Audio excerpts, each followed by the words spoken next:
And we are back again, your friendly neighborhood film watchers. We are Frankly Football. I'm your humble host, Brandon, and I got my man, Honey Grant. Set it off, Chris, with me. So, Chris, Yo, the schedule has been unofficially released because they're doing the whole broadcast show, right? But the NFL has this habit of leaking the schedule all throughout the day. So for the past hour or two, we've known the Cowboys full schedule. absolutely, How do you feel absolutely. about it? I mean, we just know one above all things, we got football in 2025, Yep. and you kind of look down the list, man. You got 17 games, man. It's gonna be a daunting task, man. We found out I think last week that we had game one. We were gonna be playing the opener Yep. on Thursday night against the Philadelphia Eagles on banner night. So Mm-hmm. that was good. And as things kept rolling out, man, it started looking more and more like we're back as being America's team. Yeah. And we push the ratings. So if Mm-hmm. anybody comes out and says, "Oh, hey, nobody wants to see the Cowboys," that's lies and propaganda. They're gonna want to see us, and the NFL brought us back. So I think that helps us in our conquest of helping to build this team out and Yeah. get more and get all the pieces. Because I definitely don't think Jerry wants to go a full season and getting dog walked on national TV. I don't think that's his plan for this year. Nah, for Last year sure. was rough for him. 7-10 was rough for him. Mm-hmm. Don't ever get it twisted with Jerry. Gerald Wayne. Mm-hmm. He want to win. He want to win. For sure, man. But I like just looking at it, looking at the way that the schedule kind of carries itself all throughout the year. This first half of the season, from weeks 1 to that bye week, is super important. And I'll even include week 11 in that. Is super important, bro. Because after that, man, after that Raiders game, you got a gauntlet. You got a gauntlet going from Philadelphia, then straight to Kansas City on a Thanksgiving game, and then Detroit, Minnesota. Well, don't give it all away, bro. Don't give it all away. Let's break it down game by game. So Go week ahead, go one, ahead. Gotta, rub it right. on the So guns first. I feel you. right. First off, you get, like I said, you get banner nights. You get the opportunity for Randy Dakota Prescott to play on the road. Yeah. Against the Philadelphia Eagles. I always love Rain in those kind of situations. Came to find out that it was going to be his mother's birthday, so going to be a really, really good game, televised game, and we, the stage is never too big for him. So I like the way we open up. Week 2, who we got? Go ahead. So wait. We kind of touched on it, the day before yesterday when we were live. How do you feel going into that Philly game, where we stand right now? Hey, hold that thought, Chris. Hold that thought. Okay. What's up, man? Oh, we got a guest. Oh, there we go. got a guest. Ladies and gentlemen, we got DMV fanatic, brother John in the building with us. How you feeling, bro? What's up, fellas? What's going on, man? Don't be saying my government out here, because people, because people know. Like crazy people in the comments, bro. No doubt, man. Appreciate you joining us, bro. Man. Yeah, hey, no doubt, bro. And when I say crazy people, like, I'm just messing with y'all, man. Oh, no, I feel you. Yeah, no doubt. I feel you. Man. We how do I feel? We just started off with week 1 and seeing how we felt about it. I feel like this, man. The way we're constituted right now, it's going to make Jerry have to go, pick up certain pieces. The defensive tackle we've been talking about forever. Gotta go get depth at the one tech. I think you're definitely going to have to. You're going to be pushing people to get back early.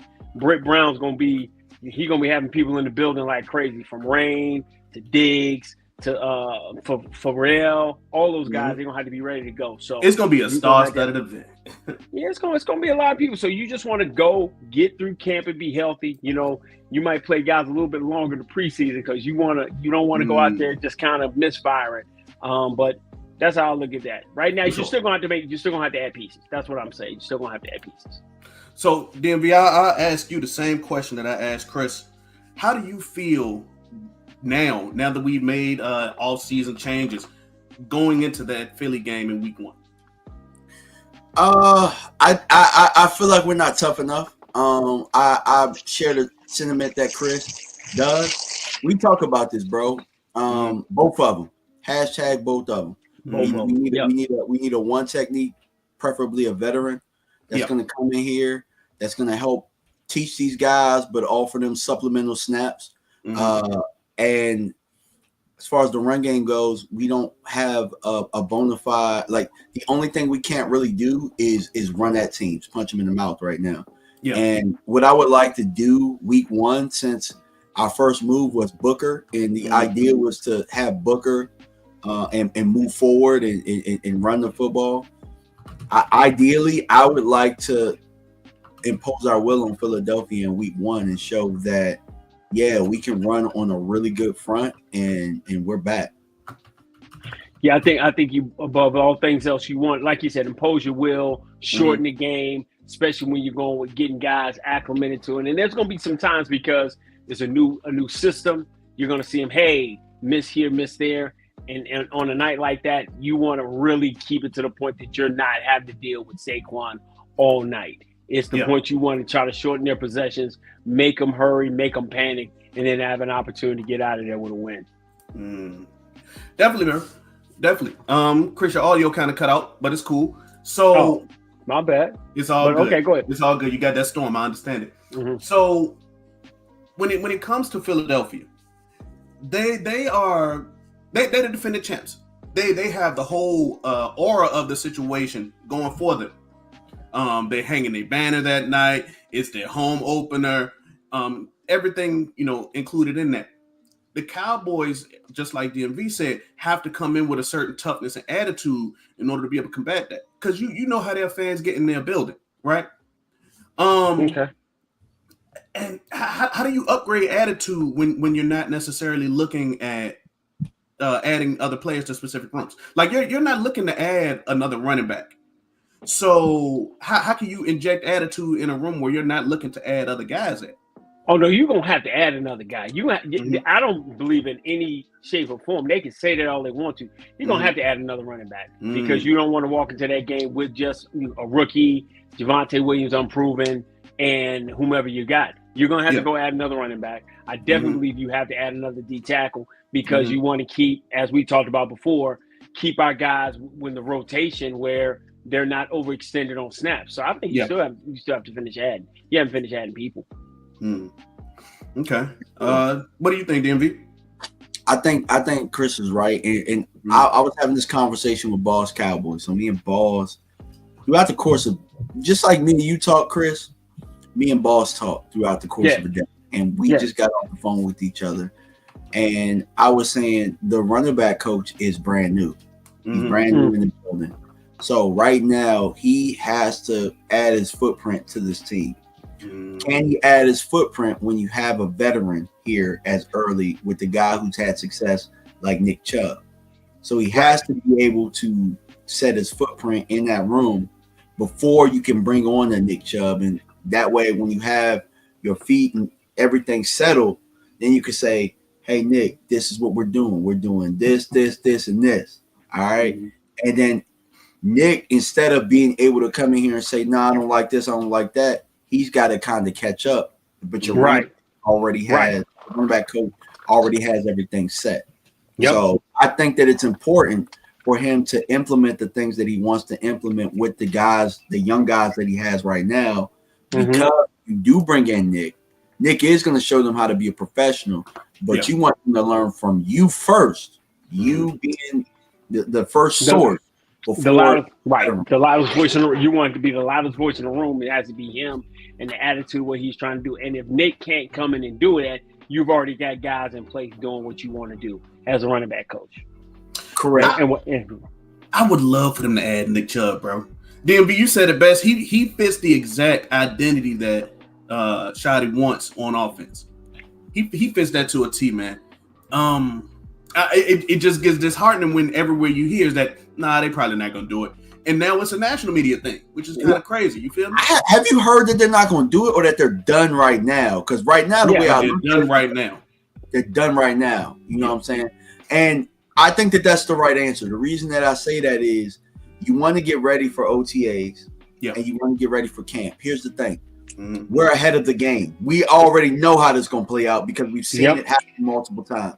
So we have to say it right now because we've seen them do this with linebacker.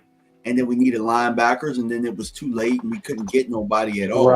Right. You know, we've seen them do it with D tackle, and it happened last year, and we were stuck. Sure did. Because we don't trust you guys, we have to continue to beat that drum, because when OTAs come along and somebody might not be picking things up, we got to have that in the back of your mind. So absolutely. Yeah. I see exactly what you're saying, because I remember we had what was the old running back Zeke in 2016. We picked up the running back late. Alfred Morris. Alfred Morris. We pulled Alfred Morris late. Alfred Morris was like a June 1st guy. He was a June 1st guy late. I want to say we got him in August. It was late. It was really, really late, and he was able to come in and he knew what to do, and so. As Zeke was, learning, because Zeke had a little fumble. And we needed him. Zeke needed him. Hitting the hole too fast, and he wasn't patient enough. Right. And Alfred was coming in, and Alfred was having more success than Zeke early on. He was hitting home runs, bro. He was hitting home runs. Yeah, he had that one. He had the Giants game he scored, but then he also had the Washington game. You started seeing him pick it up. That was his revenge game. He fumbled early in that game too. I remember. Sure did. Yeah, he fumbled and Alfred came in and finished the game off. You're absolutely right. So it's definitely a need for a veteran. So I can see them in June. And you say if OTAs, you don't see guys doing certain things, absolutely be a perfect time to bring them. Like a break glass kind of situation. Well, listen, there's nobody in that room that keeps you from breaking it. Listen, you got a hammer walking around, you'll break anything, because there's nobody in that room that's gonna sit and say, "Oh, I can't bring somebody else that's better than bring somebody on the street." I don't care who it is. For sure, I totally agree. But after Philly, you have your home opener against the Giants. Now in previous years, you could say, "Oh, it's the Giants. That's a guaranteed win." Blah blah blah. But man, the Giants got a crazy defensive line. Now they look to have the potential to give any quarterback fits. Oh no, they not have the potential. They gonna cause fits. When you got a Thibodeau. You got a Dexter Lawrence, and then you add an Abdul Carter. That's formidable in itself, man. And like I said, if you can build in the trenches, you can cause pressure from so many different levels. It's gonna be tough. We were so happy to get Tyler Booker. Tyler Booker gets it out the gate. He turns around day one. He gets Jalen Carter week one, and then he turns around next week. He gets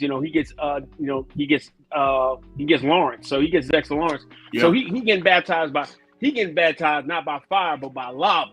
He getting that thing thrown up on him. He gonna get in there and find out what the NFL is out the gate. And if he makes it through those first 2 weeks, he's got his feet wet and he's ready to go full force. And it's really going to set the tone for the whole offensive line, to be honest with you. For sure, man. But the one thing about it is you still kind of have, not even kind of, you got the edge on the Giants defensively. You can make sure that their quarterback doesn't have an easy time, because you don't know if they're playing Russ or if they're going with Jackson Dart, their second first round pick this year. Regardless, the Giants still have to prove themselves capable on offense. Do you feel more or less comfortable defending them now? I mean, it didn't make a difference. If I had to deal with Jackson Dart, he's a rookie. I could throw so many different things at him and speed the game up. And then, like I said, they got Russ, and hey, man, Russ can go ahead and go home with Sierra, man. And take care of them babies, man. Take care, So I'm not worried about them offensively. You got neighbors outside, and then you got. You got the great white hype at running back. I just can't wait to see him get beat up a little. You're not a fan of Cam Scatterboo, Chris, because he's not going to beat out Tyrone Tracy. Yeah. Okay. Great. I mean, Tyrone Tracy. I just listen, man. I'm not giving no time or air in the world to a slow, undersized running back. Don't matter what his hue. Cankles. That boy got cankles. I ain't trying to hear nothing about Cam Scatterbo being this man. This, like I've said this before. This ain't 19. This is 2025, 1975. He is not Jim Kick. Them jokers don't come. Them jokers don't come along all the time, man. So I'm not trying to hear that. You got McCaffrey, then you got Will Shipley. All right, man. Go ahead now. Go ahead now. Stop it now. Hey, look, come on. Yeah, now. I don't know. I don't know what he hear you telling that whole question. We don't use. So Hunter got some juice. I said we got Hunter Lipke, who we don't use. Yeah. Okay. but Hunter lives out of North Dakota, and I'm not. Whatever I get from Hunter, I'm happy. But Hunter was not walking around at the combine like he had arrived. You see what I'm saying? Hunter would have been doing everything he could to get seen. This dude walking around like, I'm not. I ain't gonna lie, Chris. Hold on. You felt like he arrived. I felt like he ducked the smoke. I felt like he looked around. Right. That's what I'm saying. My problem was he looked around, he undersized, and them jokers flying down that ramp. I got baseball tooting running a 4.3. You know what I'm saying? And I'm like, hey, what's up with what's up with Jim King, Junior? You know what I'm saying? He ain't doing nothing. So my hammy, I'm a little tight. Yeah, man, get your tight. Get this your man said his hammy was tight off the vertical. He did the vertical and his hammy right. Was tight. Yeah, my hammy was tight. Man, come on, bro. See, that's what I'm saying. So my whole thing is offensively, they got Neighbors, they got him over there. Go ahead. Yesterday Gabe Davis went and visited them. So that could be a needle mover. Well, I mean, Gabe could be a needle mover. He's a deep threat. You're gonna have to bring somebody along with him. They got some young athletic draft picks that they have. So we'll see, man. But I'm not afraid of them offensively. Defensively, it's gonna be a challenge. And so you got 2 weeks back to back physical football games. Now you can really set your identity of who you are. That's what we've been saying the whole time. Who are they? We got an identity, and if you can run the football, you can shorten the game. And if it gets tight, I trust him to pull things out for us. That's speaking of Dak, do y'all feel like he's at the point where you can rely on him to step out of the way of that pass rush? Because, like you said, those 2 weeks, man, it's a threat. No, I'm not there. Just to answer your question, and I don't think we've done the things in the run game to make it easy on him. I still think that we're a team that's going to have to throw the ball 40 to 50 times until we get a runner that we can really trust. I don't think you're going to give the ball to Blue 20 times a game, and I wouldn't want to. Right. Phil Maffa ain't ready. I'm gonna be honest. I'm gonna call it right now. I'm gonna say it. Phil Maffa is not ready for that practice role. Squad. You think practice squad or? Probably practice squad. Yep. Williams he was a starter for Denver. Yep. But if you look at it, he was a starter for 2 years. And what are you getting, 500 yards, something like that? They didn't trust to give him the ball like that. So I don't see where we do that. Right. To me, you're banking on throwing the ball again. You just went and got picking. You don't have a runner. So look for more of that. We're gonna have to depend on Dak a little bit more, which it might be. It's a little bit better now because you have somebody to throw the ball to a little bit more. Yeah. So if you're gonna do it, I'd rather you go out like they did and be aggressive. But still doesn't mean that I like it. I just would like to shorten his attempts and make him more meaningful. Yeah, I love him at 25 to 30 pass attempt. That's my range with him, honestly. If he's at 25 to 30, man, he's spectacular. The numbers show it. The win-loss record shows it, and that's what I'm saying. You're asking a lot of your offensive line in your run game without going and getting a bevy of backs. And I'm talking about, are you going to run Lemke? See what I'm saying? You go get somebody you feel bona fide. But if you do go get Chubb, you don't know how well. I put it like this: if you go get Chubb, bring him in, at least those first 8 weeks, I can probably get the best of them. That way, I can have everybody brought along and ready to finish the season out. Does that make sense? Absolutely. So y'all didn't mention Miles Sanders. Miles Sanders does have starting experience in Philadelphia. He was successful there. I think that I'm willing to give him a little bit of the benefit of the doubt because he was in Carolina. Carolina was not good in those 2 seasons that he was there. And that could be a reason why we saw his production dip so drastically. Man, they let that man go with a dude who had a bad knee. They drafted a dude with a blown out knee, and they said, "Hey, we're gonna wait on him." Can't forget they had Chuba Hubbard as well. Chuba was their lead guy. Okay, so going back to what I said, they had Chuba Hubbard and a guy with a bad knee, and they still let him go.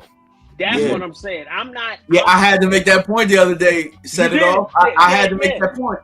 I got a question. Were you thinking that before I said it?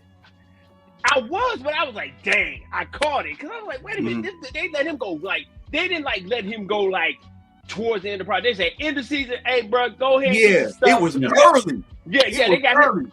Yeah, they had him play.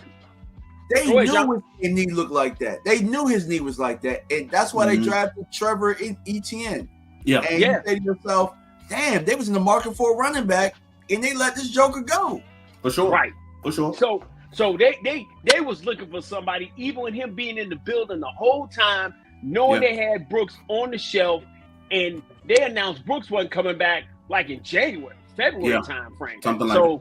Yeah, and so I'm like, I ain't crazy about no dude that's looking for work that early. You know? And to add insult to injury, they said, we think Rico can give us a boost over him. Man, get your whole ass out of here, man. Come on, man. That's what they did. Yeah, that's what they did, though. So, Chris, you mentioned that New York does not scare you offensively. Moving into week 3, I think that the Chicago Bears, playing them in their building, thankfully, not late in the season, should be a team that could scare you offensively, because they have done everything in their power to get Caleb Williams weapons. And who's going to cover them all? Yeah, Chicago Bears terrify me. They are they are your worst nightmare. You have the savvy vet in DJ Moore. You got the next big thing in Rome Maduzier. They went and turned around. They already had Cole Kmet. They turned around and solidified the offensive line. I don't even know who they got as a runner, but listen, Caleb Williams is going to show the NFL he is the absolute real deal. With time and have an opportunity to spend, be able to get inside the NFL one more year, he is going to be prolific in every sense of the word. He's got all the pieces around him. He can make all the throws. Chicago is going to be a tough out. They're going to shock a lot of people. I could see it happening for sure. I could definitely see it happening. Like you said, they already had Cole Kmet, but they went and drafted Colston Loveland in the first round. Got him. Yeah, they already had Rome Dunze and DJ Moore, and they signed Devin Duvernay. They still went and drafted Luther Burden. Yeah. See, so I'm saying, man, they got now they gonna come out, they gonna spread you out and say go cover it, and that's where early in the season, and the guys are hoping getting back. If the Josh Butlers gets back. How Kalen Carson is doing. You're gonna want to say, hey, they're gonna go 4 wide, and then you're gonna find out what these linebackers can do. The Bears are gonna be a tough out, man. That is gonna be a tough out. Talk to me, John. Absolutely. What you thinking? I was just trying to figure out who they all drafted, because I knew that they were in the market for a running back, but did they get one? I don't know if they did, but they drafted the guy late, like in the 7th round. Kyle Mononga. Oh man, I like him too. I love Kyle. That's our competition for Nick Chubb is the Bear. Yeah, and I know that they brought him in for a cup of coffee, so we have to be a little wary of that. I know I started the Nick Chubb campaign, Nick Chubb to Dallas. We got the hashtag out there, but Chicago really is on it, and so that's why I have the urgency that I do, because I've seen Ben Johnson take a veteran running back in the David Montgomery, absolutely. Yep. With another young running back, and all of a sudden they're able to do the things that we know and love. I actually want Nick Chubb to be our David Montgomery to our version of Jahmyr Gibbs in blue. Yep. And I think that is the missing piece on our offense right now. Yeah. Or even double up with Chubb and Williams being the Montgomery, and then having Blue as the finisher. Yeah, I like that. Exactly. Yep. That's it. Okay. Now, the like you said, the Bears got a very similar situation to Dallas going on. Their running backs are DeAndre Swift and Roschon Johnson. That's their 1-2 punch. Okay. And they could be looking for a guy. Are you scared of their running game? Well, I like Swift, but I also like Kyle Mononga. I really like Kyle Mononga. I've I watched like him for the him last too. couple of years. I love how he runs. He's a one step, one cut runner. Physical.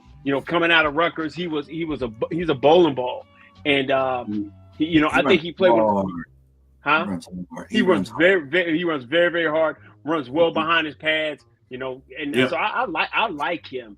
But if you got a DeAndre Swift, that gives you your explosive back. But that's what I'm saying. They're gonna spread you out so wide. If they run 3 wide or 4 wide, or if they go to 12 personnel, they got so much versatility. They are going to be really, really good, man. And that offensive line, they went out and spent the money on the offensive line, man. They went out and spent the money for it. So I like what they've been doing this since their current GM has been in place. Robert Poles. They have been bringing in guys, whether it was off the street or drafting guys, all up and down their offensive line to try to protect whoever their quarterback is. I really do think that the deciding factor in that game is if Caleb kind of takes that step forward, because he struggled at times last year.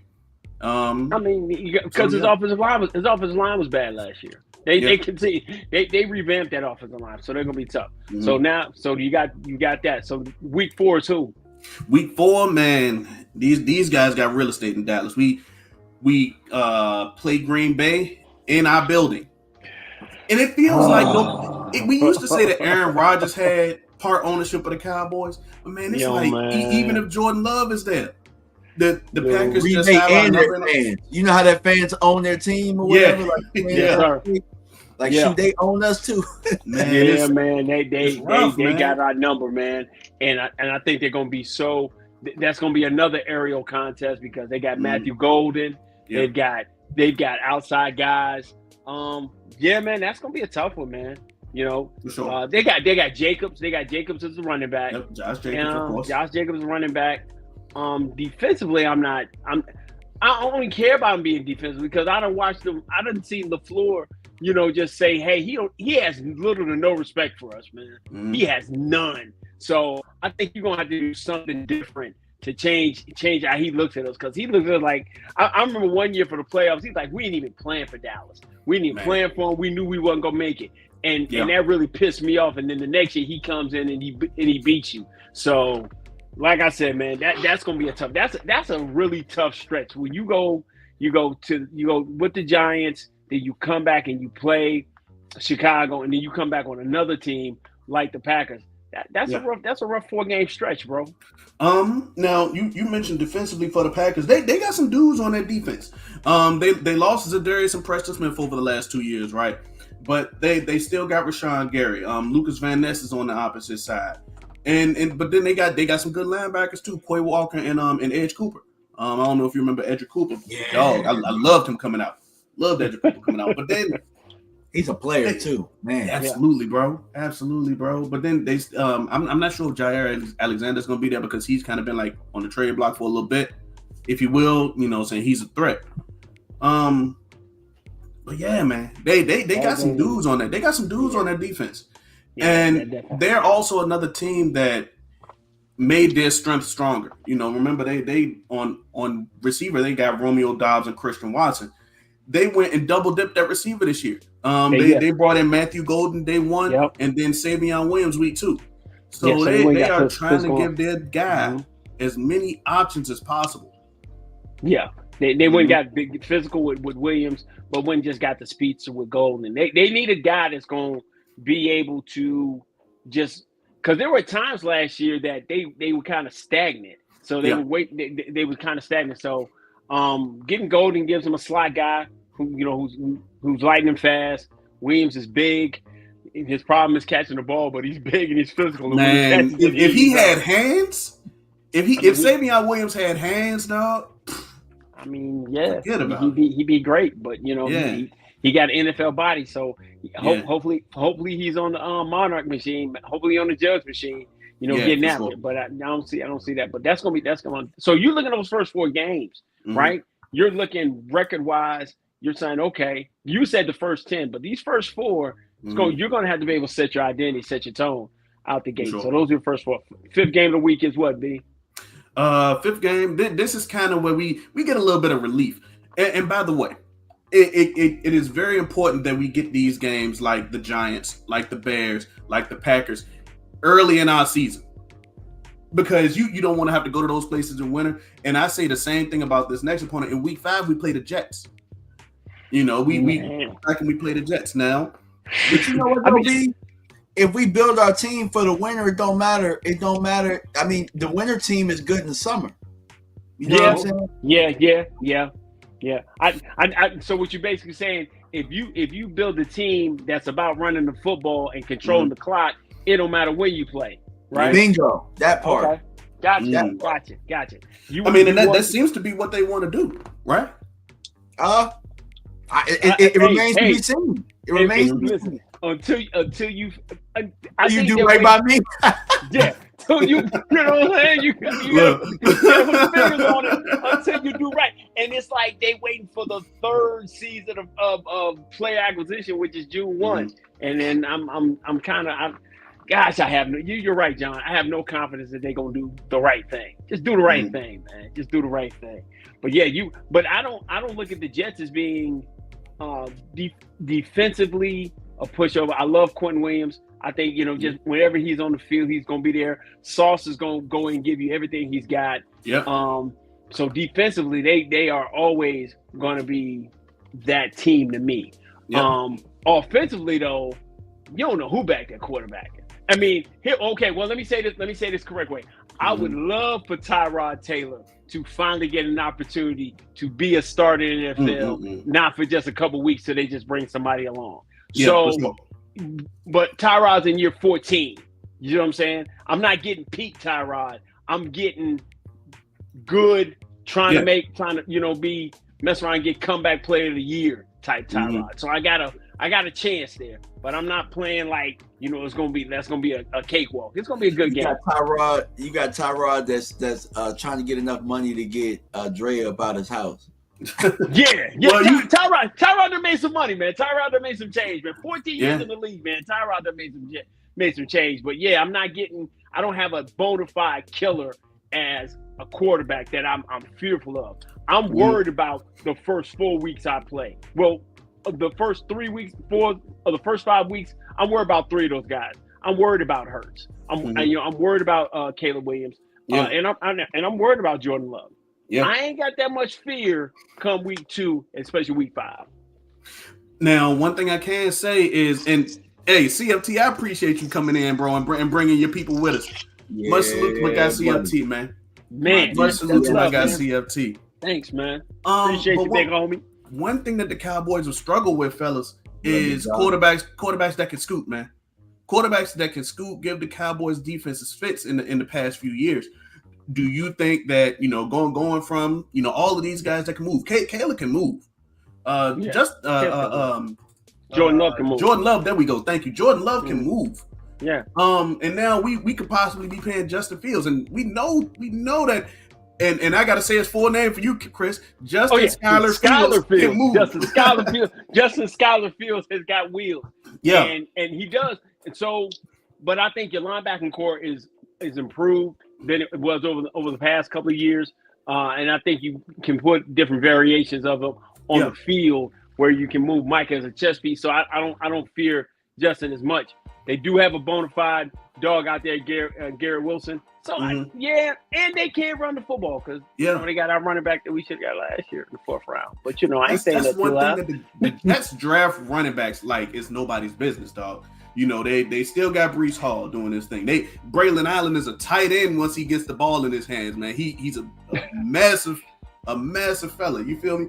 They got Isaiah Davis. Didn't they go and draft a dude this year? Donovan Edwards. Donovan Edwards. Oh, they got Donovan Edwards. They got him late. Yes. That's so crazy. The Jets, they will draft a running back, and they not afraid to switch it up and use them. You see, Braylon Allen was a day 3 pick, and he slid right in, took somebody's job, took somebody's reps. Don't be surprised if they try to find a creative way to use Donovan Edwards. I mean, I wouldn't mind having one of them guys, just go ahead and give him a 5th round pick and a little bit of money. I'm not even going to revisit that. Hey, man. I wanted Israel Abanikanda on my team, Chris, so I'm not even going to traumatize myself by getting those thoughts again. I hate to break it to y'all, but we're going to look throughout this whole schedule, and there's going to be people we should have drafted. There's going to be for sure. That people that we wanted to draft or we looked at through the process. We're going to have Genty. We're going to have Hampton. Yeah. We're going to have, you already said it, Matthew Golden. Yep. I mean, the only one we got Tattoo. Yeah, absolutely. Yeah, we got to deal with Ted. Yeah, we got to deal with him too. So, like I said, you're gonna have to impose your will a certain kind of way just to so you can get your reinforcements back in the building and have chances to win football games, because Diggs is not going to be ready probably until week 7. Yeah, I was saying bring him back before Thanksgiving, but that's your calling card though. Yeah, that's if a guy's injured, hey man, have him come back after eating turkey. I need him after Thanksgiving because I got a little bit longer stretch. But the way it's shaping out now, I'm gonna need him by week 7. Yeah, I'm gonna need him in the building by week 7, ready to go. 808, baby. Yeah, man. Much love to everybody that's watching, man. By the way. Much love to everybody that's watching. Appreciate you for the raid, brother. Much love to you. I'm gonna text you when we done. But man, I think that the Jets are one of those teams that you can establish that run game and build further upon that identity that Coach Schottenheimer wants, because it's possible to get ahead of them early, and their pass attack wouldn't be as potent as some of these guys that we played before them. That would be the game where I look for the Cowboys to lean on that run game if they get a bit ahead and really try to show that the players on the field, all right, look, this is how we're going to do it as the season goes on. Now, the next game that we have is another game where that could likely happen. We play the Carolina Panthers in week 6. We go to the Queen City, Chris. Rico's revenge. It's like a video game, don't it? Oh no, for real. yeah. Rico get a shot. Listen, that's gonna be a proven game too. I mean, I think you're gonna get a better Carolina team. They've got some people, like you said. You got Tat. You got my man Rico gonna get a chance to do his thing. So yeah, you go back to Charlotte, man. The last time you're there, Cooper Rush looked like he was trying to try out for the All Stars, but I think that's gonna be a good time. You're gonna continue to keep pulling it out, run the ball, 25, 30, shoot. CFT in the chat. Yeah, man, that's what's up, big dog. Salute, man. Thank you, man. Thanks for hollering at your boys, man. So you get Carolina. This is also as it was pointed out in the chat, the Jonathan Mingo revenge game. Oh, well, yeah. I mean, Jonathan can get his lick back. Mingo's revenge. Yeah. So everybody fighting it. So it's gonna be you good. know. But we've seen Bryce Young kind of take those baby steps forward last year. Do y'all think that he has advanced enough to be a threat on our defense? What do y'all think about Bryce Young? I just like the pieces they got him. They already got Xavier Legette out there, big physical guy. Ted's gonna be a rookie. He's gonna be there. Yeah. They even went and got buddy from Colorado, Jimmy Horn. Okay, so I mean Jimmy Horn would be a rookie. Like I said, you're worried about shortening the game, keeping your defense off the field as much as possible until you can get healthy. The first 7 weeks of the season, that's what you're trying to do. You're trying to keep it down to 6, 7 possessions. Yeah. And keep your defense in a position where they're not stressed, because I don't have great faith in Caleb Carson being able to step up week after week after week with the kind of guys he's going to deal with. Because his head's going to be by week 3, his head going to be spinning. Okay. Yeah, I was about to say it's sink or swim. Sink or swim at this point. Yeah. So and this is his 3rd year, so you are absolutely right, bro. You have to get a veteran that knows what it is, the peaks and valleys of a season. That knows what it's like to go against these guys, that knows tendencies, that knows how to break down the film.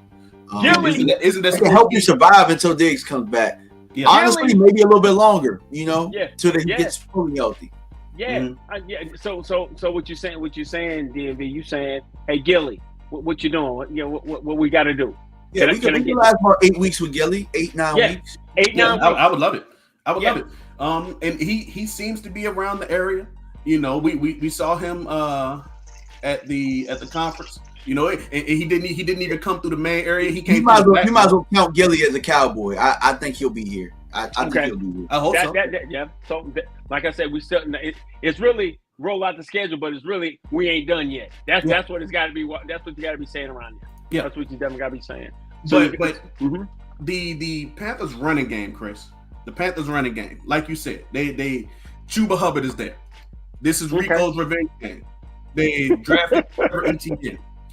Is that going to be a room that kind of gives you a little pause? Man. No, man. Stop it, man. Y'all got to stop that, man. Trevor, no. So I'm just going to take, I'm high on Trevor. Trevor. Mm-hmm. I think that injuries kind of derailed where he was going to be. So a lot of people are forgetting about him, but his abilities, he probably has just as much ability as some of the top guys in this draft. Yeah, you talking about Etienne? Yeah. I think Trevor did. Trevor stayed in school too long. And Trevor stayed in school too long. Trevor should have left his junior year, and him being the workhorse that he was at Clemson his senior year, it kind of you only got a 5-year stretch where you're at your ultimate powers as a running back. That's what I see. Okay, you're at your ultimate peak, and him staying that extra year, being the absolute go-to in that offense, he should have went ahead. He got insane vision though, man. I think even him as a rookie probably has elite NFL vision, or if not borderline. He's good. And the same thing with his change of direction. I think that he changes direction extremely well. He knows how to drop that gear in order to be able to let his burst explode further down. Well, I think he's a perfect complement to Chuba Hubbard. So your goal is, man, defend A and B gap. Get that rotation where your defensive tackles and Osa and everybody is, making him have to chop his feet, and then you let your defense come and field and make it till it's 3rd and 7, 3rd and 8, and let the itty bitty, Bryce do his thing, man. Now that's somebody that I think you can make see ghosts. Micah Parsons gave Bryce fits. Yeah. Even did Mozzie get a pressure that game? Our defensive line gave Bryce fits last year, man. It wasn't pretty. They give him fits one of the other years too, because I know we beat the hell out of Carolina. I think the year before that too. We jumped on him pretty bad. Made him throw a lot of picks, but like I said, that's what you're gonna have to be able to do. You're gonna have to have guys that you aren't in the building right now. They're gonna have to come in and they're gonna have to hold the fort down. These first 7-8 weeks until you can get some guys back. I don't want Sharon. I don't need Sharon Gravel out there week 6 trying to chase. Week 4 trying to run around with Rome and all those guys. I need him maybe week 7, week 8, and then we can make it on through. Correct. Correct. And speaking of week 7, the Cowboys go back home to play Washington for the first time in week 7. That's gonna be like the middle of October game. It's gonna be good. I'm really excited about that game. Because I mean they got Scary Terry. They talk a lot, man. I mean, they've been talking real. And I might hate it from them worse than I hate it from Philly fans, Chris. Because it's like you just joined the club. Don't get ahead of yourself. Slow down. I mean, but they welcome back to the NFL was kind of your story. Absolutely. It was meteoric. It was meteoric. That's the T I word of the day. Yeah, there we go. I mean, they almost did the one thing that has never happened in the NFL: get a rookie quarterback to the Super Bowl. They were close, man. So I can't knock them for that. But so speaking of their quarterback, Jaden Daniels going into his second year. Are you predicting like a sophomore slump for him where people kind of get some tape on him and understand his game a little better? Or do you think that he's going to continue to tear the league up? What's your expectations? Listen, man, what a difference a year makes. That's my mindset. Oh, what a difference it makes. So they're going to be able to come this year and they say, okay, this is what he wants to do. Okay, we got McLaurin here, but we got to we're going to start, keep him in the well, right? Yeah. Make him throw from the pocket. You know what I'm saying? Once he gets outside, we know he's nasty with his feet. He ain't gonna take no hit. And you just gotta make sure you keep his mama out the way. You straight, bro. We gonna be all right. Yeah, we got send the women at him, bro. But I think the best thing we could have done was help him with the RPO game and getting a Debo Samuel. That was a good move, I think, by them. I don't know long term, but for now, I think that he's going to I think it's gonna be a little bit of both. Mm-hmm. You know, I think it's gonna be a little bit of both. I think he's a good quarterback. Yeah, I definitely think he's a really good quarterback. I think you're going to have to start having game plans. Okay, this is what we're going to have to make him do. Like, y'all remember like with Lamar? Hey, this is what we got to make Lamar do. Hey, this is what we got to make Jalen do. Hey, this is what we got to make Josh Allen do, so that we can get it to our advantage. We're not going to stop him. Our goal is to slow him down. Does that make sense? Yeah. And he's got to see enough. He hasn't seen enough snaps to where he can expand past that. Right. Yet. Right. So you're absolutely right in some of the things that you're gonna have to do. And if I'm being real, against the Cowboys, I mean, he's suffering from some of the same things that Bryce Young probably is, because the last time he saw us, I mean, we sacked him early in the first quarter. We hit him early enough, and it was Mariota that won them that game. It wasn't him. Yeah. Matter of fact, they pulled him. They pulled him in the third quarter. They pulled him. So you might have that kryptonite for him for whatever it is, or at least we just got a formula to do what we need to do with him. Or maybe Zim had the formula. Hopefully, Zim absolutely and watch what it is that we did. Absolutely. Now, speaking of defensive coaches, Dan Quinn's still there. He may not know this defense, but he knows these players' tendencies. Do you think that they try to take advantage of like what teams did with Michael Parsons? They saw, okay, we can run directly at him, to try to lessen his effectiveness. What do you see them trying to do to counteract the Cowboys defense? I don't see Micah as being like where you're going to be able to put him. Like I still hold out hope that you use him as the defensive weapon that I've always wanted him to be used at. You just move him all around the board. I still think when you got, and I think you still have guys who can hold well against the run. Who going, you're going to have Sam Williams is going to be able to hold up against the run. You're going to be able to throw a 3-4 man defensive end package at him with Fowler, with Izaraku, with Micah. And so I just think. Dan has an idea what these guys do, but I think if you get stronger inside, Osa's gonna be who Osa is, disruptive, get a lot of pressures and things of that nature. But I think you got an opportunity, to beat them. Getting Debo, getting Debo, a motivated Debo, because you got to drop about 5-10 pounds. He's looking a little fluffy. He's looking a little tad bit on the chunky side. You know what I'm saying? He ain't looking like South Carolina. I'm just trying to get, before NIL, I ain't getting no money, Debo. He looking like I'm living good over here. I'm eating a lot of yeast. and he eating that DC food now. DC got some spots. He got some spots, but he was already fluffy before he got to DC. So, we're gonna have to see, man. He was fluffy in California. And California is healthy out there. Yeah, man, they drinking juice and all that kind of stuff. Now, one thing that I can say is that I think that Debo helps them specifically because I don't see them being a team that will be able to succeed on the ground against Dallas. So I think that they're going to want to get the ball in Debo's hand in space and let him work from there. So that's why I think that Debo is going to benefit them, especially in this game, because I think that Brian Robinson is still gonna do Brian Robinson things, which is not too great against the Cowboys.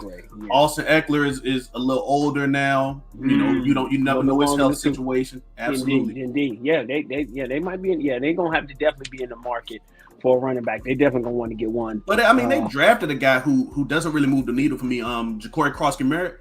They drafted him in day 3. I mean, he's a cool dude, but I don't really see him breaking out of a rotation. Okay. Okay. All right. So moving on to the next game. And this is where things kind of you get a little tough again. Denver is no slouch. Denver is one of those teams that has had an amazing defense, and then they get a capable quarterback, a capable young quarterback, and you see the results immediately. Hey man, I was not a Bo Nix fan. I was like, Bo Nix gonna get you fired. I stand corrected. I'm able to be mad enough. Here, bro. I was like, oh man, Bo Nix is terrible. I just always thought he was old, and he is. Bo Nix is definitely old, but it's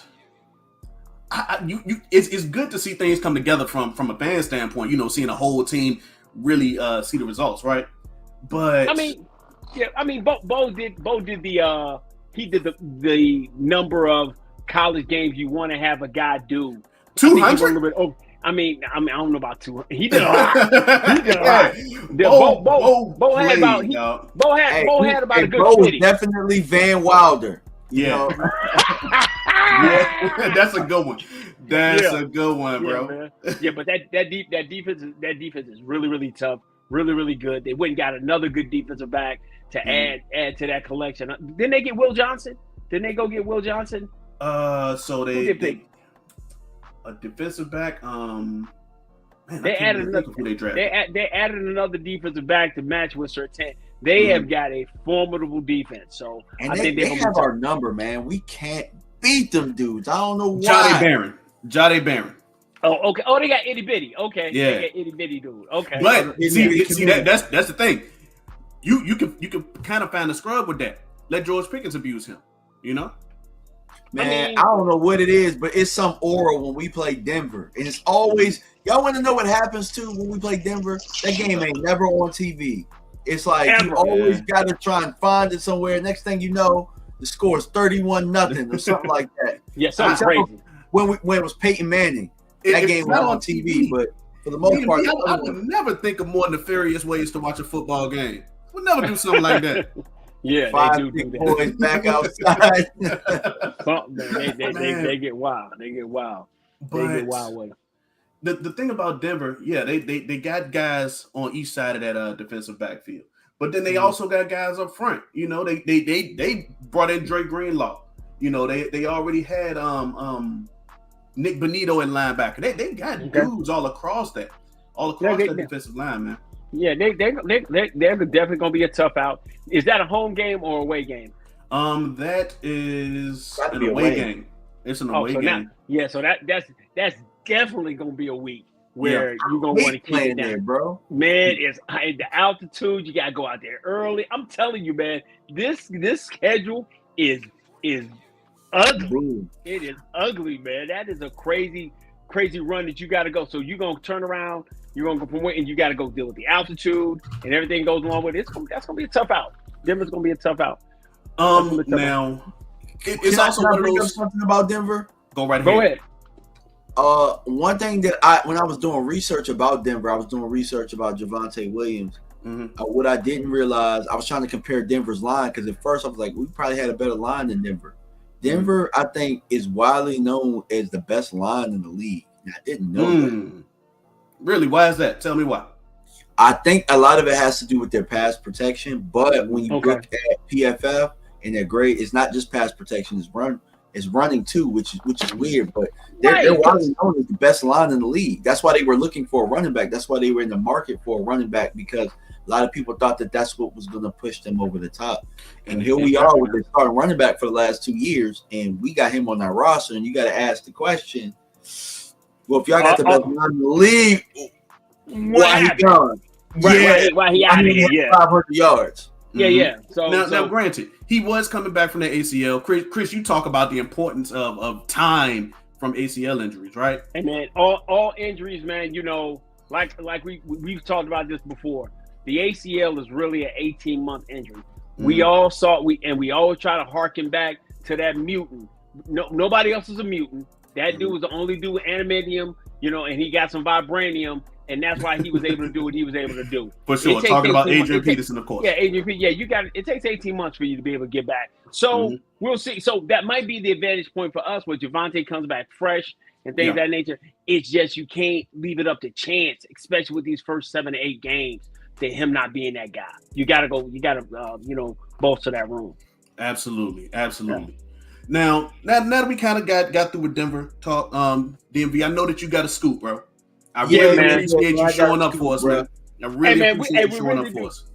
Hey, man, thank you, man, for hollering with your boys, man. Absolutely. Hey, I had to, bro. Like, a lot of people don't know, I talk to Set It Off a lot, man. And so we talked about it, and I said, man, when y'all going to get this thing going again, man, I'll definitely stop by. So, man.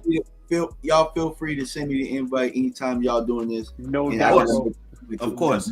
Yo, man, and if everybody who's visiting, if you're not down with DMV Fanatic, man, this dude has been putting out great material all the time, looking like the soccer dad with glasses on, walking in the neighborhood. Oh, I had the glasses down here earlier. I put them upstairs. Yeah, man. He got the glasses, looking like he about to go out there and coach, man. Hey, that's Kool-Aid DMV though. That's Kool-Aid DMV. Oh, that's Kool-Aid. Okay, that's Kool-Aid. When I'm drinking Kool-Aid, that's me. That's you. But yeah, man, he's doing so many different things, putting out great content, man, training his son, and man, doing amazing things, man. So definitely go check him out. Lock in, man. He'll drop something on you. Be like, oh my God, production is looking great, man. Thank you for hollering at us, bro. And remember, like I said, it's just let him be a kid. All right, just let him be a kid. Absolutely. All right, my guy. Appreciate you, bro. All right, bro. Appreciate your time. Thank you. If y'all haven't, like Chris said, go over there to DMV Fanatics YouTube channel and on Twitter. Give him a like. Give him a subscribe. Give him a comment. Share his content. Go to his most recent video and tell him your favorite season of the year. You tell me your favorite Kool-Aid flavor. Yeah, tell him your favorite Kool-Aid flavor. Tell him your favorite Kool-Aid flavor, man. I personally like the cherry. Can't go wrong with cherry, Chris. Okay, I got you. But so Chris, now we're back to where we were at before, man. Week 9, and this is when you get into November. We playing the Cardinals. But the Pastronaut is no longer there. We would have to potentially play Kyler Murray. Okay. That's another revenge game. That's the Clayton revenge game. Mm-hmm. I'm gonna look at it a little different. The defensive guy Sam Cephas, he ain't there because I know where he'll be playing. Yeah. He'll be coaching that on Saturdays, and they're gonna be looking different and new. So they're gonna have some different things to throw at you. I think they're just you're gonna finally get to see you're gonna go get to see that bad man. I think he's gonna start assaulting offenses all over the league, and I'm talking about Marvin Harrison Jr. Yeah, man. That definitely has a resume that speaks for itself. I just think that he didn't really get the ball rolling like he wanted to last year, right? No, but he actually had a decent campaign. Mm-hmm. He had like 45 catches, almost 800 yards. The thing about it, him coming out as the 5th best player in the draft, everybody's expecting him to have the year that Justin Jefferson had as a rookie. Yeah. And because he didn't, or the one that Brian Thomas had last year. Brian Thomas had. So, Brian Thomas, I think, had like 100 catches. I mean, if you looked at the guys who came out between Marvin Harrison Jr., Malik Neighbors, Brian Thomas, people would say, well, shoot. And then you got to throw Brock Bauer in there. They were like, oh, well, he wasn't really that good. I still think they're trying to learn how to use him. But don't get it twisted. That guy is an absolute weapon. And they're gonna know how to unleash him this year. He's gonna be a tough out. That's gonna be a tough game. Now, one thing I can say, what I fear most in this game is Kyler Murray's running. I believe that we can give him fits in the passing game. I believe that we can take the ball away from them. We can make him hold on to the ball and things of that nature. A lot of people can. That whether that's due to his study habits, and playing Call of Duty more so than studying the playbook, I'll never know. I'll never tell if I know. But man, I believe that Kyler and the Pastronaut, Josh Dobbs showed us this as well. Man, those quarterbacks can run at us, man. And so that's gonna be one of those things that I fear, not just for this game, because there's plenty of mobile quarterbacks that we played before this. I just think that Coach Eberflus, Matt's gonna have his linebackers moving and flowing. We got guys who can kind of move with that, but it's going to be predicated on the your defensive line, forcing their will, making it uncomfortable for him. You're going to want to keep him definitely in the pocket. So you want to keep, but he's so fast, so quick. Yeah, he can scurry. He don't even scoot. Yeah. He scurry. He scurries, like he's a mouse or something. Right? You know what I'm saying? He's that tad bit small. So that's gonna be it. Defensively, how you feel about him? They added dudes back there, man. They still got Calais Campbell. They got Dalvin Tomlinson. They drafted Walter Nolan. Yeah, Calais is still there. Yes, sir. Okay. They got Walter Nolan. You know what I'm saying? Okay. Will Johnson is there. That's where Will Johnson is. Okay, Will Johnson is there. Okay. So they got dudes. They got dudes on the front end and Yeah. to some extent in the back end. You know. Yeah, they got some guys. They're gonna be a tough. They're not gonna lay down for you. And that's a road game or that's a home game. That one is at home. Okay, so we get them. Okay, so we get them on this side. Yeah. All right, I feel a little bit better with that. Going to Arizona, man, it's just something about going down there, man. It's always a tough. I love the science behind their stadium. How they wheel in the real grass for their stadium. I love that. I think that should be a league-wide thing. I hear you. I think that should be a league-wide thing. That's something that I've always appreciated about Arizona Stadium. Yeah. Man, they open up a bay door and slide in just what is essentially a mobile field. Yeah. Yeah. You know? Well, playing on real grass is always the best way to go, without question. Without question. All right. I think that the Week 10 bye week is probably the best place for it. Not just from a symmetry standpoint. There we go. I was trying to think of that word. Not just from a symmetry standpoint, but you get that bye week right before you getting jumped. Chris, you getting jumped in that second half of the season, Chris. Well, you always get jumped in the second half of the season anyway, because you're really getting a double. You're getting a double bye. You get that Week 10 bye, and then you come back out of the bye, and bro, those 3 games in 13 days, man, it don't matter. It don't make a difference if you're playing the little Giants, bro. That's a lot of football in a short period of time. Yeah. And this year, they didn't cut us any breaks. So we come out of the bye, and who we playing the first week of the bye? We play the Raiders in their building. So you go into a stadium, you go into a warm weather place in Vegas, and you playing a lesser team. You know, and I'm sorry for saying that about the Raiders. You know, these are pros at the end of the day, but they know what they are. You know? Yeah. They're going. Well, you're gonna deal with 2 prolific pieces. You are gonna deal with Brock Bauer, who can take a game over by himself. Woo! And then you're gonna get an opportunity. By that time, by week 11, Genty will be kind of figuring it out. He'll start slowing down for him, and he's gonna start showing some things. So I think by week 11, you're gonna probably get some of the best of Genty that he's gonna be able to show in his rookie campaign. You want to know what's crazy, Chris? Give it to me. The Raiders still got Michael Mayer right behind Brock Bowers, and he won't no slouch in college. Michael Mayer in college was not a slouch at Notre Dame.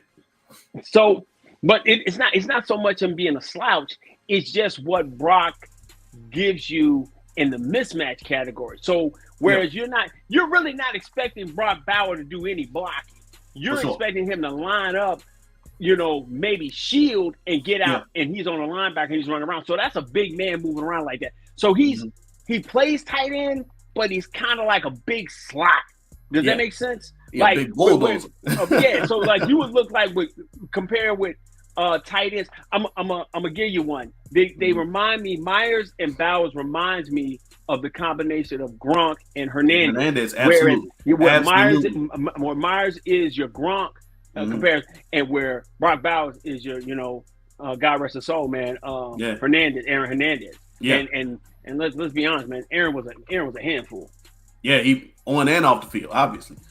But dog, the one thing, man, is I hope that we're not in a situation like we were last year, where if a team can run the ball efficiently, they can whoop us.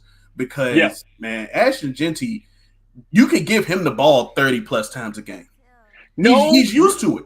He's used to it. You can give him the ball 30 times playing in the Mountain West where he was playing at. Sure. When he started playing, that game when I really wanted to see how he handled Michigan, and he showed me that kind of pounding is a little different when you're getting hit at this level. So now he's playing Michigan, that upper tier level. So I'm gonna see by week 11 the bumps, the bruises, and things of that nature, how he looks. But he's a first round draft pick. He's the first running back off the board. He's going to be asked to make plays. So we're going to get opportunity to see him. Yo, man, before you say anything, man, I want to give a shout out, man, to my big homie, man, Eric Cummins, man. He's in the chat, man. Me and his brother served in the Navy together.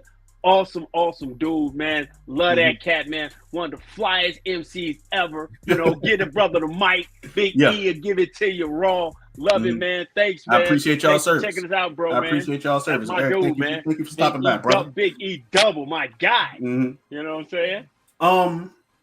Chris, the Raiders, they not necessarily bad on defense either, man. You know, Max Crosby is a dog. That goes without saying, you know. Yeah, he's a man. Yeah, he's a guy. He is definitely a guy.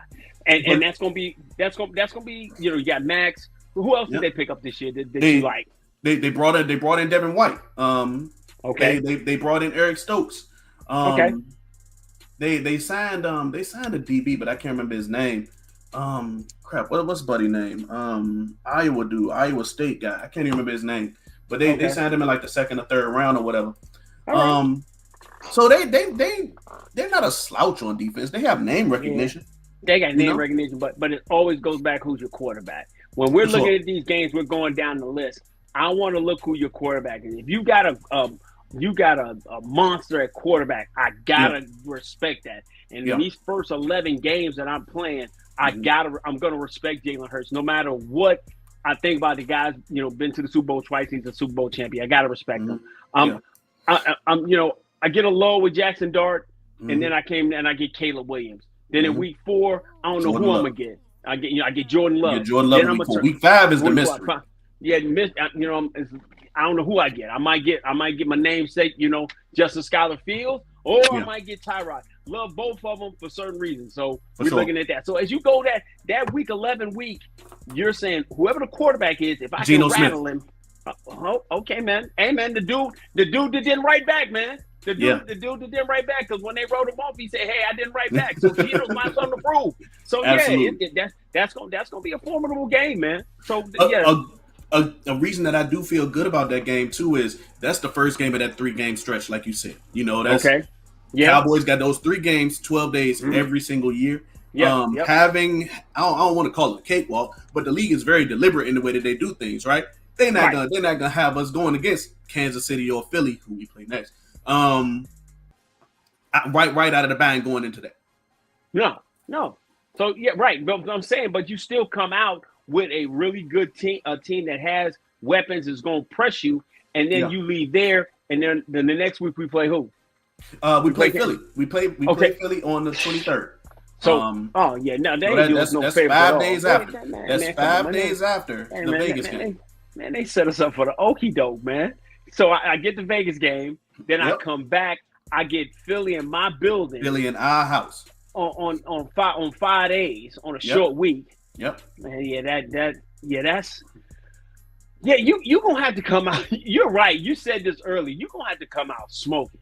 These first 9 games, you're gonna have to stack you some wins, man. But they're not gonna be there's nothing easy about it. Like you said, up down. Every week you got a mismatch every week. So you turn around, you get the Raiders, and then you come back and you play Philly in your building after you bust their ass on national television. Yeah, it's gonna be they're gonna have a little revenge on their heart. Absolutely. So now, Chris, week 13, we play the Chiefs. Let me explain why this game is so important to me. My brother's a Chiefs fan. My older brother's a Chiefs fan. He not one of those new Chiefs fans. He's been a fan since like Trent Green and them was there. You know what I'm saying? Okay.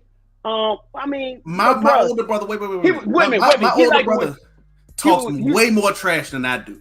You know, like if you think that I'm bad at talking trash, you ain't seen nothing yet. But it's important to me that we win that game at no matter the cost, Chris, because I wouldn't be able to sit there and live in peace if we were to lose on Thanksgiving. I mean, but bro, what's the cost of it? Because I'm gonna be honest with you. You get a physical game on that Sunday. What time is that? What time is the Eagles game? The Eagles game is a midday game, a 4:30 game. I'm gonna be honest with you, man. They did us really no services at all. They didn't give us no justice, man. Because you're gonna go a 4:30 game. That's gonna be a fist fight. You know, division game. 2 teams that don't really like each other, and it's gonna mean so much for the standings as well as late if you're trying to get in the playoff division. Then you're gonna turn around, you get another game against a team that is just a juggernaut.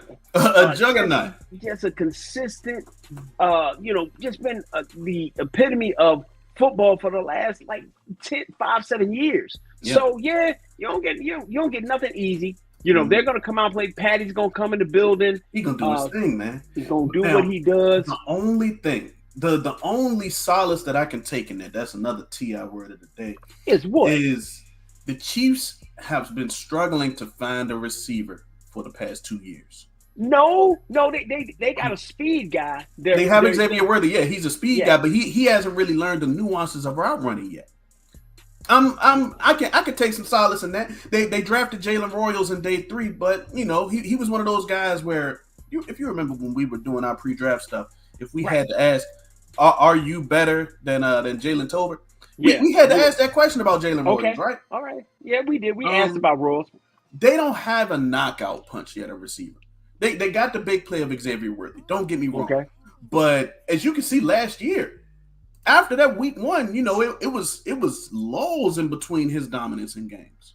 Yeah, but I think they're going to be able to. They're going to probably lean on some different things more. I think didn't they draft a running back this year? Did they draft a running back? Not early. They drafted. What's Buddy's name? I can't remember. 7th round. Hold on, I'll look it up. I mean, you still got Pacheco. SMU kid, Brashard Smith. Oh, okay. Yeah, SMU. Okay, and really, Brashard Smith is more like a scat change of pace guy because he came out. He was a wide receiver before he became a running back. His last couple of years at SMU, so he's another weapon. Getting him in space, things of that nature. So, hey man, they're as long as they got Patty, man, they're going to be a tough battle. It don't matter who they got. Kelsey going to be on the last ride. Yep. It's going to be a good game. Chris Jones is going to play hard. They're going to be a team that we're going to have to fight. But we don't get no favors in that. But you're going through that stretch. But and then when you know who really makes a difference? Remember later in the year last year, they brought back Kareem Hunt. He went on to have a good stretch with them. I think he might have played like 5 games with them or something. Yeah, a nice 5-game stretch. So he does what he does. So you turn around, you got that. So you come that now you get your second bye. You get your other mini bye after playing that 3-game stretch. Yeah. And then we play after that. You don't get no break though. You come out and you got to go to Detroit. You got to play them in their building. Now, granted, it's a dome, cool, but Detroit ain't no slouch, Chris. Yeah, but Detroit roster is loaded, and injuries is what hurt them last year. Yeah, and I think I'm gonna go ahead and say this early, all right, so everybody can get ready for it. Yeah. One of the phrases on Frankly Football we always hit on is coaching matters. Coaching matters. Boy, coaching matters always. So their coaching staff has been gutted. Yeah. Okay, they've been gutted. Not only did they lose Ben Johnson. But they also lost Randall L. Antoine Randall L. He's the assistant. Yeah, ex-player. And I think he kind of kept the one guy that I love, Sun God St. Brown. I love Amrod. Yeah, I love him. But I love that's a good one. Nah, that's a good one. I stole that from Botch, man. So don't do that, man. That's Sun God St. Brown. I love him. But J-Mo is J-Mo is he is everything that people thought George Pickens was. No, he's Pickens. Yeah, he's very. No. He's beyond Pickens. People just think that George Pickens got the off the field stuff. He's just feisty on the field. Yeah, Jameson Williams be gambling and all of that. He done faced suspensions and all of that stuff already. So he has all of the character issues that people think George Pickens has. That's what I say. He is the actual YN. You know what I'm saying? Yeah, they both YNs, but J-Mo's at another level. But that's what I'm saying. So with Randall L not being there to kind of keep that intact, you lost Aaron Glenn, for defensive. So I think they got a lot of pieces, right? I think, and I'm gonna say this out loud, quick and early. I think Detroit's window starts closing. Yeah, and rapidly. Yeah, the reason that I think so is because Jared Goff kind of falls back down to earth. Absolutely. Jared Goff wasn't this superhuman for most of his career. They just caught lightning in the bottle with him for a little bit. I never thought Jared was superhuman. I think Jared was a very good And man, he's a really good Sam Darnold, man. Ooh, He's a really good, tough. systematic, like, yay, point here, press C. He's that kind of guy. He's not a guy that's just going to light it up. But when he's got time and he's got a little bit of trickeration that, that Ben was able to give him. But now Ben's in Chicago. Yeah, Ben's out the building. How much of Jared Goff's success was on Ben Johnson? Because you saw McVay said, I can't do nothing. Hey, Sean McVay, who to me is one of the 3 best coaches in all of football behind Andy Reid. And whoever else you want to throw behind McVay, I think he's 1 too. Because I don't give the dude in San Francisco that they call a genius no credit at all. You know, forever and ever, I'm never giving him no credit. But I think if Sean said he couldn't work with him, but Ben Johnson highlighted what he could do, now he's out the building. So now, do I have another coach that can urge them on a certain thing? I'm giving you the fact that they were hurt. I'm gonna hit you with that. They did get hurt down the stretch, but I also think they're losing some pieces. Hopefully we can get DJ Reader up out of there, and then we can maybe help bolster our side of the field. So I wanted to be the DJ Reader revenge game against Detroit, but they're going to be tough. The 1-2 monster of Montgomery and Gibbs is going to be formidable. Laporta is a dude. They have one of the best offensive lines in all of football. But I just think coaching is going to get them because Dan, Dan is the perfect rah-rah coach. I ain't got so much faith in his X's and O's. Okay? So you think a lot of their offense was carried by Ben Johnson? You think? Oh no, I don't think a lot of it. I think a lot of that was carried by Ben Johnson and Aaron Glenn. I think Dan was able to be the focal front point guy, making the speeches after the game and he's the rah-rah guy. But X's and O's, it was Aaron Glenn and it was Ben Johnson. So I think that window closes fast. Yeah. But I will also say, man, injuries helped Detroit last year. They hurt Detroit. They hurt Detroit last year. You got to remember, Hutch is back. Well, could be back. He hurt himself. In the middle point of the year. By that time he will be back. I think. He'll be back on the field. I don't think he's going to be Hutchinson until next year. Probably. But they drafted Tyreek Williams in the first round, so they're doing their best to help him. To help him. DJ Reader's still there. Alima Neal is still there. They got dudes, Hey man, I'm trying to holler at him about, hey man, what you want for DJ, man? I need that. I need that up off you. I got these picks. I got this fifth. I got this sixth, baby. What we talk about. So I'm definitely trying to get DJ Reader up there. I need another big body defensive tackle to match up with Osa and to match up with Mozzie and have one of my other guys, come along. Solomon Thomas, give me some snaps and one of the young rookies. But you got to have somebody to direct. Remember what we talked about 2 days ago? How you have to have an environment of competition. The room got to get a little. It's got to be tight. Shoulders got to be touching. Mozzie hasn't had that yet. Yeah, if we were to somehow get DJ Reed up off of them, DJ Reader. They got DJ Reed too. That probably make roll call a little weird. True. If we could somehow get DJ Reader up off of them or any competent one tech, man, I'd be happier than a pig in slop. You know what I'm saying? Because that's an area where we struggle.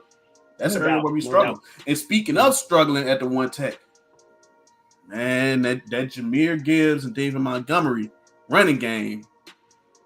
Oh man, they did it to us last year, Chris. They did it to us last year. They put like 50 on us in our building last year. They ran it. They got nasty with it. They was trying to do tight end catching the ball. Defensive lineman. Offensive lineman catching touchdown. They got real disrespectful last year. Absolutely. So I think it's going to be a chance to get back. That's the one thing that scares me about their offense. If the pass game don't work, bet. They gonna beat you up on the ground. I'm not even gonna say coin. They popularized the Thunder and Lightning. Absolutely. Name. And the scheme that people want to try to run with that Thunder and Lightning set. Yeah, they got the guys to do it. But the thing about it is like you said with injury, Montgomery got hurt late last year, which put a lot of it on. Came back. Yeah, he can. Yeah, but and guess what? And guess what? When he was out, did Gibbs falter? No, he was good. He was good, but he's still not a 20, 25 touches a game back. So you're gonna have to deal with it. But as long as that O-line stays the way it is, they're gonna be a tough out. They're gonna be a tough out. So they drafted a guy early this year. They drafted Tate Ratledge. Okay, so we got another piece, huh? Yeah, they went and got another piece for that O-line, to bolster up, that interior. Yeah. Okay. So as long as that line is gonna be be what it is, then they're gonna succeed. And guess what? They improved it. That's gonna be a tough game, Chris. Dude, every last one. Tough game. Man, these niggas that don't fall out the bye is all you walking around with Motrin and duct tape and trying to patch people up. So then after you get out of the Detroit game, what we got the next? You got Minnesota in your building. I'm glad that that's a home game. I think that Minnesota is quietly a team that has a powerful home field advantage. Okay. They beating the drum the whole game. Their fans are exactly. They got that's crazy. Yeah. And man, Minnesota is one of the most complete teams in the league. They turned Sam Darnold from seeing ghosts to a playoff quarterback. Yeah, I mean they did, but they've done that for the last couple of years. Their offensive coordinator, their head coach, brings a really, really tough scheme, and he uses people all over the field. They got they've got a superstar in Justin Jefferson on the outside. You're gonna have to stop him, and they still give him the football. And Jordan Addison is not a slouch. Regardless of what people say, you can't win the Biletnikoff Trophy playing in the ACC. And so I think that's going to be a tough game. But your one advantage you may have is you still got you're not going to really have a full advantage. But JJ McCarthy is going to be 12, 13 games. Playing a young quarterback can be an advantage. Yeah, especially a guy who's just getting into starts. That's definitely an advantage because you can hope to rattle him. He's going to be 13 games in. The rattling going to be over. See, thing with JJ is this. JJ's played in big time environments, playing in Michigan, playing in the Horseshoe, playing just Big Ten championships. He's not going to be as rattled as anybody thinks. But the problem is I would have rather gotten him early. Like, I don't have a problem getting Jackson Dart week 2. Yeah. Who is Jackson Dart going to be week 17 when I see him? For sure. You see what I'm saying? And Absolutely. so JJ week 12, I'm going to have a guy 12, 13. He's gonna have seen some different things. He done had some ghosts. He done had some ups. He done had some victories. He's gonna be a tough out. That's gonna be a tough game. Yeah, man. Yeah, and then you gotta remember, no matter when Aaron Jones plays against us, he has a game, man. He a Texas guy. Aaron Jones has a game whenever they play against us, man. Hey man, he act like we the 4-directional school. State school. He act like he act like we a bad ex. Man, he gonna do his best to stun on us every game. Every chance he get, Aaron Jones comes with it, man. He comes with it every time he plays us, man. Without doubt. Man, people loving you, man. People showing you mad love, Chris. Hey man, I'm just a guy, man. Like I always tell y'all, man, I'm just a guy, man. I appreciate it, man. I appreciate it, man. Yeah. But the thing about it, man, the thing about the Vikings is they not just complete on offense. They've done their best to build that team up on defense too. They got Jonathan Allen now. They got Javon Hargrave now. They drafted dudes. They brought in Jeff Okudah too, if I believe. Well, I think they brought in Jeff Okudah. I ain't never been a big fan of Jeff Okudah. Jeff Okudah wasn't good at Detroit. I think he topped out in college. So I mean, you can have Jeff out there, but what I do worry about is the Jonathan Allens. I do worry about what they do on the defensive line because of the type of team that I want to run. And the type of team I'm Van Ginkel will rush the passer. Ivan Pace will rush the passer. Yeah. They got some guys. They don't have. There's not gonna be no slouches. So you play that game defensively. you know, you know what you wanted. The goal is, and I remember, man, just let you know how long I've been. You know, Tony Spagnuolo would always be like, you want to be 24, 20. You want to have an offense that can give you 27, 28 points a game. That's what you want. Yeah. And when you have that ability to do that, that works. So I'm just telling you, man, that's gonna be it's gonna be a tough out. It's gonna be a dog fight, man. It's gonna be a dog fight. And so especially by that time if JJ is rolling. So now you got the Raiders fist fight, Eagles another fist fight. You know, it's like you playing the video game and you got every week you got a boss. You got a boss, and every week is a boss match. You don't even get the little weak, you know, you don't even get Glass Joe. You fight Tyson. You got Soda Pop. You got the little dude with the little hands. That's where you showing your age, Chris.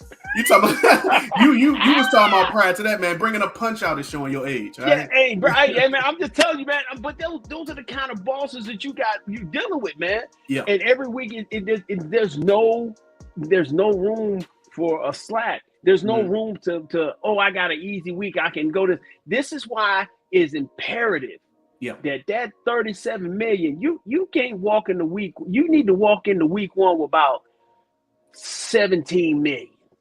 You know what I'm saying? $17, Chris. You know what I mean? I need him to walk out of week one with $17. But I might need to go get a guy late. I might need to go get a guy late because you have a couple dollars again. Yeah, hey, let me tuck this extra couple mil in the back so I can go pick up this guy from somewhere to make a play run because you're playing playoff team after playoff team after playoff. Yeah. You're not playing just run the mill bottom feeds.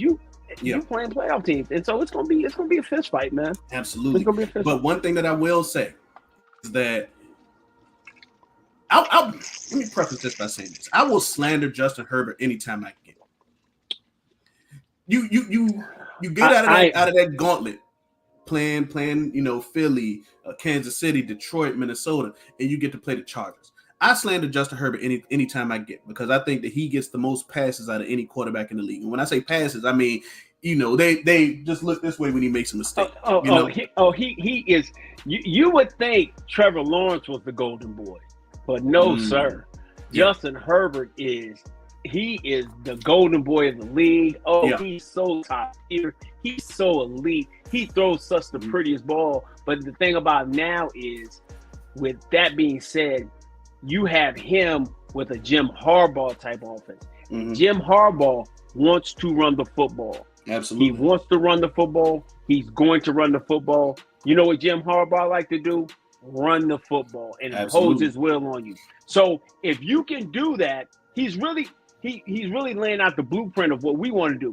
If you got to worry about the run first, then my quarterback, who he is accurate, he does do, but he will give it up to you. You know what I'm saying? He will give the ball to you. So, I mean, they won 11 games last year. Can't knock them for it. I'm just not a huge fan of them. But when we play them at that time of the year, they'll be well into their bag of who they are and what they do. And, we play them at home or we play them on the road? We play them at home. Okay. Chris, one thing that you mentioned is Harbaugh's desire to run the football. Yes, they brought in the guys to do it. You know, they drafted Amari and Hampton in the first round. Little higher than I would have did that, but but that lets you know exactly what he wants to do. He gonna run downhill on you. He gonna get he gonna turn around and run the football. And if you got and Amari Hampton is an absolute monster. Okay, he's a 20, 25, 30 carry type of guy, and he's gonna hit you, and he can put his head on the goalpost, and he can cause you. He'll get a linebacker to make one step forward, and that's all Justin Herbert needs. If you can hesitate on him and he has time, that's all they need. I think Rashawn Slater will be back for them on the offensive line. Yeah, they also signed Najee Smith. Excuse me, not Najee Harris. Excuse me. Yeah, we knew who you were talking about. Yeah. It wasn't Najee the trumpet player. Najee, but we knew it. But I think about it, and that might be able to help for him to make, to kind of be. He's kind of like the change of pace guy. You know, Amari can be the bell cow, and Najee can be that change the pace, and he still got some juice. So I believe that's so. gonna I be think he was interesting. just in a bad offensive situation in Pittsburgh. Absolutely. But they I think that the Chargers have kind of like an infatuation with hurt guys. They brought back Mike Williams, who can't stay healthy. At all. One thing that I can say, Quentin Johnston hasn't really lived up to the expectations with them. No, not at all. Not at all. Remember this when I was evaluating him, I said that he likes 6'3", 6'4", but he played like he 5'9". Yeah, he still hasn't gotten over that. He has not gotten over playing small. He body catches even though he's bigger than the people that he's playing against. He ain't necessarily got the hands, but play like you that man. Play like you 6'3". Play like you 6'3". Yeah, no, he doesn't play with size. He doesn't play with size. He's a big receiver. Yeah. You get a step. You don't want to have to be tracking him down in the open field. But no, he's not a nuanced route runner. He's a big body guy. But I think if he gets a chance where you're peeking inside and he can get an advantage on that, that's what Harbaugh is expecting. That's what he wants from his guy. That's gonna be the guy who we have to take advantage of though, because Les McConkey came in last year and proved that he could take somebody's job. He took Quentin Johnston's job last year as their number one guy. And they went and drafted another wide receiver to help him out. Trey Harris. Yeah, they went and got Trey Harris in the second round out of Ole Miss. Right. So if you got Ladd, who's a shitty route runner guy, extremely good route running guy, and you got Trey Harris. Yeah, they're going. That's gonna be a tough game. That's gonna be a really, really tough game. I think that you can get to Justin Herbert. I think that you can get to him. A lot of teams have proven themselves to be able to. Now they may put up the numbers, but I believe that that's a very beatable team. Okay. All right. They won 11 games last year. That's a lot of games. It is. You win double digits. Yeah, that's a lot of games. Double digit wins. That's a lot first year out. But when it gets later in the season, yeah, Herbert's kind of been that guy to fold to the pressure. You know what I'm saying? And that's kind of been one of the knocks against him: playoff success and folding under pressure later in the season. No doubt. Mm-hmm. Now you finish out the season with 2 division games, Chris. On Criminal, not Christmas. On Criminal. Criminal. Yeah. You go to DC, or Landover, Maryland. Let's go and say that. And play Washington again. Yeah. We both live in Virginia, right? Virginia can get all 4 seasons in 1 week, no matter what time of year. They can get all 4 seasons in a day. What are you talking about, bro? For sure. And you never know if this is going to be a cold weather game or a pleasant game because it's at noon. This game is at noon. Yeah.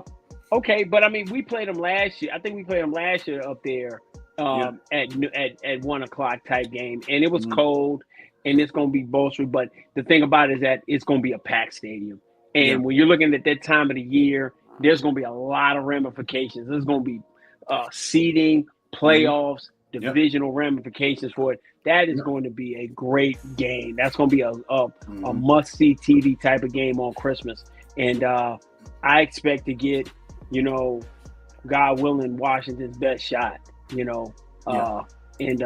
that's gonna be a tough. That's gonna be a tough game. That's gonna be a tough game. It is, man. It is. Yeah. And this is the time of the season where you're gonna have teams who either control their own destiny or it falls under someone else. So I'm hoping that Washington really isn't in a situation where that Dallas isn't in a situation where we got to win out. Yeah. Or where we need to rely on other teams. We need to get a little help from other teams at the end of the schedule. Right. Yeah. I mean, Troy, you're absolutely right. And I think that's the one thing that we definitely have to do. We ain't even starting the season yet. And Jim Harbaugh is going to run the football. Absolutely. And because of that identity, you got to, cover all blades of grass, all 100 yards blades of grass, sideline to sideline, because he's going to run the football and want to impose his will. So absolutely. I think by that time, by the bye and figuring out who we are, I hope we are to the point that people are like, yo, Cowboys are going to come in here, they're going to run the football. Hey, they're going to run the football, and we're going to have to drop a safety in the box. Oh, wait a minute.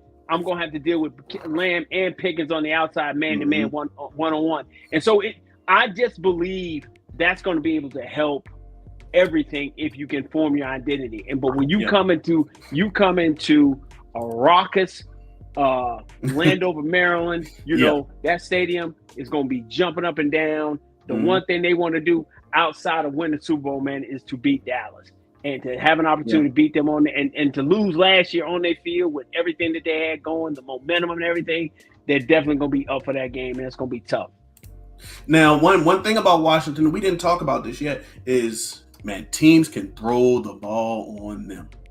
The Marshawn Lattimore that was in New Orleans is not the Marshawn Lattimore. He's no longer in the building. He's left, baby. Absolutely. He's not Marshawn. He's Sean. He's Sean. You know what I'm saying? He's Sean. You know what I'm saying? I loved Quan Martin coming out of Iowa. He's not really been the guy there. They signed Noah. He was with Dallas. You talking about alphabet name? Yeah. Noah. Igbenogany. There we go. Noah with a whole lot of letters in his last There name. we go. Noah alphabet. Noah alphabet. But see, but that's what I'm saying. So Dan's gonna have his tricks, his things that he does. He doesn't have the outside guys that will cause the pressure that would lead to the interceptions and turnovers and mistakes as he had with a Trayvon Diggs and a Deron Bland and a Jordan Lewis. He ain't got them kind of guys. So he's going to have to play some base, some covers, and things of that nature. But the one thing about it, though, they're going to try to let it fly. And so you're going to have to make Jaden think a little bit. And it's not so much you throw at him, you're just going to have to make him hesitate a bit and be able to get to him. You're going to have to keep him in the well, bro. And they trying to protect him a little bit more. They just signed Laramie Tunsil, you know. Well, not just, but this offseason they signed Laramie Tunsil. Okay. They got okay. It's actually crazy. Nate Herbig, who was in Pittsburgh, he won't even there for that long. They signed him. I'm not even sure if he finished out his rookie contract. He might have got cut because I could have swore that didn't he come in like 3 or 4 years ago or something like that? Oh, okay. I mean, he's an offensive lineman, bro. Yeah. And let's be honest, man. Offensive linemen in the league, man, they travel, man, because you know they're premium, and if they can block a little bit, if they can get in the way a little bit, they're premium. So they're gonna have an opportunity to stay around a lot longer than a skill guy. Absolutely, sure. absolutely. Yeah. But yeah, man, I hope that this is the time of year where Dallas is not dependent on other people. Now, or they sealed their fate already, and they just out here to mess up everybody else's situation. That'll be great. Yeah, you know what I'm saying? Either or. But the one thing that you can kind of depend on is you ending the season with a divisional rival again, right? Like that seems to be like the league's MO. Always make those games meaningful. Make them meaningful. You want them to make them meaningful. So you end the season against the Giants. Jackson Dart would have had a full season to see who he is. And we playing them in the cold. You play them up in New York. You know, you get the lean on it. Like you said, if you build it like DMV said, if you build it for the winner, it can travel. Yeah. And what travels? A run game and defense. So I think you have an opportunity to be able to do that. Get up there, get a dub, and get up out of there. Yeah. But it's not going to be there are no gimmies on this schedule. We got a very tough schedule this year, Chris, especially on the back half. It's brutal. I just think the league, those 3 years of 12 and 5 years, and the league started. You could see in the draft, people were just getting bigger, more physical, and then just getting an identity. And we turned around and missed an opportunity to really solidify our identity. And now this year we got to solidify our identity. Because we're always trying to play. Me personally, I'm always trying to play for 19. I don't think we have enough talent right now to say, hey, we're a Super Bowl contender. I'm trying to get to 19. I'm just trying to knock the bug off for the NFC Championship. So me personally, do I feel we have the talent right now? If we had to line it up today, do I have enough talent to make the playoffs? No, I don't. I don't believe. I don't think, because I think it's gonna work early and then it's gonna die in the end. If my running game gets to be prolific, if I can get to the point of running the ball 25 to 30 to end the game on 35 rushes, to 20 to 25 passes, getting me to my 60, 65 plays on offense, then I got a chance to win every football game, because I think my defense will be so dynamic by using the pieces I have. And as the season gets later, my better players get back. Overshown will be back by week 10. Diggs will be back by week 10. I'll have more faith in Siobhan Ravel during that time frame. So I get my stars on defense back. And that's why I think I'm gonna be a lot better. Even though that back half is crazy. I think I'm going to have to sign about 3 to 4 players. I'm gonna have to go sign another cornerback. I definitely need to bring another one tech in. I have to go get another running back so that I can be able to shore things up. And 4 is always going to be amazing in the regular season. I'm glad that you brought it up, and I hate to interrupt you. Right? Dak played 8 games last year. I think that the combination of Dak playing a full season, health permitting, and George Pickens being a better wide receiver 2 than whether it's Brandon Cooks or Jalen Tober, whoever was the wide receiver 2 last year. Well, excuse me, touchdown leader Jalen Tober. There you go. Get that man in spec now. There we go. I think that the combination of them, and we were a 7-win team last year. I think that the combination of them can get us 4 more wins.